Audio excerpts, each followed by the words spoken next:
And at that moment, the needle pointed towards him, showing the possibility of a connection with his consciousness to the waves. The consciousness creates the waves. And they've done many other studies since then confirming that our mind can create the wave.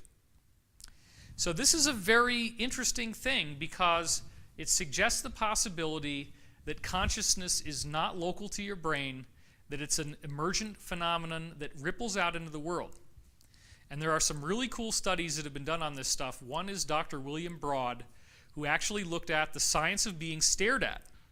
And it turns out that if you're sitting in a lab and there's a hidden camera in the room, you don't even know it's there, and somebody stares at you through another camera in another room, even if you're not consciously aware that they're staring at you, during the times they stare at you, your physiological activity in your body goes way up.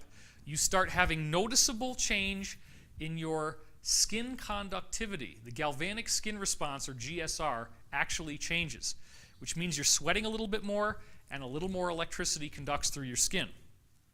Well, how weird is that? They've been able to prove that when you are being stared at, that your body knows. Even if it's in a different room and you're only being stared at through closed circuit television on a hidden camera that you don't even know about.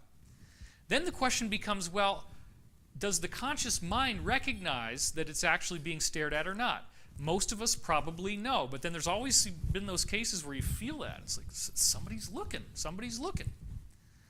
So that's okay. It's okay to understand that the science has already been done. The results are in.